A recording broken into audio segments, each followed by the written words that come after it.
But our mission is a very important mission, and it's really relatively simple. We take private assets and we connect them for the public good in a given area.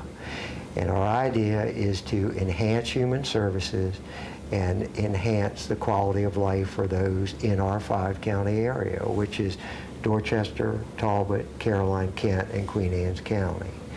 Now, we are a public foundation, so our books are open for anybody to take a look at, and we are an open book. We are a 501c3. It is a public foundation, so everything that we do in this given area certainly is known, and our service area is primarily the 5-county area. And I'll start with Kent. This is something that was news to me. When I started to work for Midshore, I made my way up in Kent County, and I had worked up there when I was in the banking world. But I had no conception of the status of the Kent County school system, public school system. It's one of the worst public school systems in the state. And I didn't believe it, so I asked my wife, who's an educator here in Talbot, to verify it. She said, it's true. So there is a movement in Kent County now to change that within the next 5 years, and it's called Kent Forward. And there are 3 major players in the Kent County area involved in it. There's Dixon Val, which is a wonderful company. There is the hospital, which obviously employs a lot of people in that area, and Washington College. And the idea with that Kent Forward Fund, which the Midshore Community Foundation manages and assists, is over the next 5 years to improve the county school system and make it one of the top 5. It's something that really is a good cause, and we're pleased to support it. Let's go to the Queen Anne's County area now, something that I think was important, and one of our donors, because we exposed them to this, the Wye River Upper School has acquired the Armory, which is in Centerville, and they are renovating it for their school. So we made, through one of our donors' approvals, a large contribution to that project. And I think that means a lot not only to the kids, but I think it has an economic impact to the Centerville area, because students are going to be there, parents are going to be there, teachers are going to be there. So hopefully there'll be a spill-off for the Centerville area too. Nice comment, I think, about Talbot County, and this is a fund I'm most familiar with as far as impact is concerned. About 12 years ago, a friend of mine, Jim Bryan, died. He was a contractor here in Talbot County, and his company serviced the Midshore area.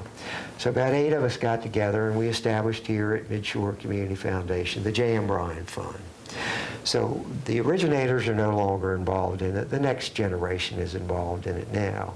And this can give you the impact of how a fund that gets started and they have valid fundraising efforts, what it can do for a community. That fund has raised over the last 10 or 11 years about $1.1 million. And it is all for the youth of the 5-county area. Old folks don't apply, strictly for youth. And one of their latest projects is, if you go to the YMCA here in Easton and look out the back door, there is the Jim Bryan gazebo, which the Outward Bound folks use. A lot of the kids use it for their projects. It cost $100,000.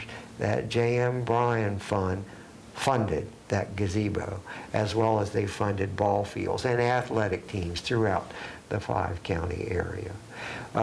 There are some also very nice stories in Caroline County, most of which are built upon the scholarships which I just mentioned to you. But we've done a lot of work over there with the hospice and the CASAs and all of the other organizations that do so much good in Caroline County. And when you look at Dorchester County, the Todd Fund is one of our largest funds. They have a very active board, and we get them grant requests all the time, and they go through them with a fine-tooth comb, and they decide where the need is. And wherever the need is, that's where they put the buck. So we service that 5-county area extremely well. But one story I'll mention to you, true story. I walked around and tried to meet as many of the scholars as I could and their families. And I walked over to a lady, and obviously it was her daughter sitting beside her, introduced myself.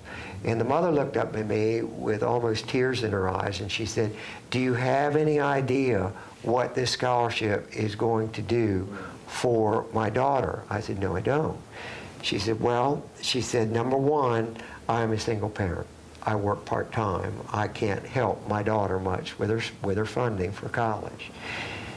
My daughter, is a third-year nursing student at Salisbury. She's a straight-A student.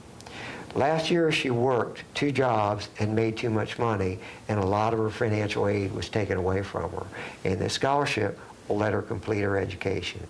That's a true story, and that's where the rubber meets the road. So I encourage any young person out there, please take a look at the website, apply for the scholarships, because they're out there and we want to try to help. The economy in the 5-county area is still struggling. You know, there are pockets, obviously, that are doing reasonably well. But as a general comment, I think this 5-county area is the last to get into a recession, and we were. I was in the banking business then. We're going to be the last to get out of it. And it's a very slow, painful grind. Now, what does that do for not-for-profits? That's where I'm going with this conversation. It impedes not-for-profits in what they can do, because quite frankly, charitable contributions to not-for-profits in general are not as available as they were, because there are people that are laid off, or they're working part-time, or they've got health care issues that they're looking at right now. So I think we're going to see, certainly for the next year or two, more of the same. And I encourage anyone out there that has any interest in a not-for-profit anywhere in this 5-county area, do what they can to support it, because their missions are valid and they fulfill needs. And there are many, many wonderful opportunities out there, not only for money, but for time and energy. So don't think about it just as a check. Think about it what you could add as a volunteer or a contributor. So that's generally what I see now, and it's what I see going forward for the next several years. I have a real interest in the environment and our environment here on the Midshore. And you hear it time and time again, this is a special place. There is no question about that. And we have special people that live and work here. That's the other part of it. But I worry about what we're doing to the environment. And I would like to, because Midshore has not made a major impact on the environmental health of this particular area. And I'd like to have the ability to do that during my watch. There are lots of needs, lots of wants in that particular area, but we're weak there.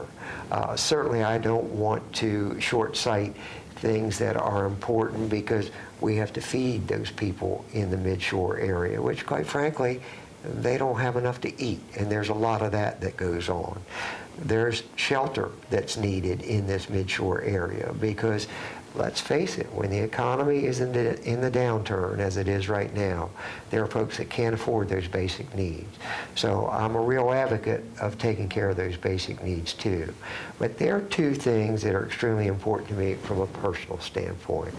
I think we need to do a better job with the environment, and I'd like Midshore to be part and parcel with that, and certainly the basic needs of those in our 5-county area. We've got to help. We just need to.